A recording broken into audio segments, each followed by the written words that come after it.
Hi, I'm Sam Greenfield. Normally, I don't mention someone saying anything bad about Donald Trump or good about Donald Trump 2 days in a row. I rarely, if ever, do. But this bears repeating about Tim Scott, junior senator from South Carolina, who was standing behind Donald Trump after Donald Trump won the New Hampshire primary by 11 points. Ooh, what a slaughter. And he was doing everything but yowza balls, yowza balls. It was sad to watch. It's sad to watch a black man be that obsequious towards a man who has no use for him unless he's kissing his ass. Now, I'll grant you that's a lot of ass to kiss, and God knows there's room, but Tim Scott looked at him and said, I just love you. No, you don't. No, you don't. Any more than you love that woman who you say is your fiancée. No, you don't love him. He represents a means to an end.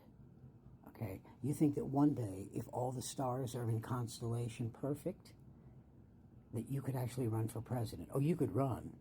You know, like I could run a marathon. Of course, it would take me 18 days, but you have about the same shot of being president. Who are you fooling? You're standing behind him? Do me a favor, Tim. Say one bad thing about him, just like Kayleigh McEnany did, a staunch conservative. All she did about Trump was mention the fact that he won the primary by just a few points instead of a lot, that his lead wasn't as big as he thought it would be. And this is a Republican. This is a stone conservative. And he trashed her. She's a rhino. Now, it's easy for Trump to do that because he hates women. You know, you don't believe me? Ask E. Jean Carroll. Ask the other 24 women who says he sexually assaulted them. He doesn't like women. Oh, he likes them for one reason, but it has nothing to do with their value as a human being. It has to do with their use as a receptacle. That's all he cares about. So listen to her, Donald. Listen to her, Tim Scott. Listen to her carefully, because the second you say something like, "Well, I think President Trump could be wrong about this." Okay, two things. Number one, he's not president anymore, so stop calling him that. He's former President Trump, and God willing, let him stay that way. He has no use for you other than the fact that you kiss his rear end. It kind of reminds me of the movie The Alamo, when Jim Bowie, played by Richard Widmark, had a slave. And he told the slave, listen, I'm setting you free. And the slave said, well, does that mean I can do what I want to do? Yeah, well, I choose to stay here with you. Really? He just set you free? And you're staying with the guy who made you a slave?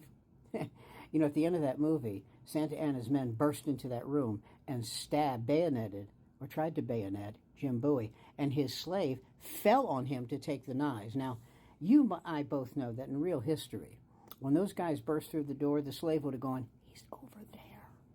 That's Jim Bowie. Okay? So, Tim Scott, listen to Kayleigh McEnany. Okay? She's a staunch Republican, a staunch conservative. And when she didn't even disagree with him. She just mentioned facts that make Donald Trump think, well, how dare you? I'm the king of egomania. And he trashed her. He'll do the exact same thing to you. So be careful how much of that booty you bump into, because the stench could kill you. I'm Sam Greenfield. Follow me.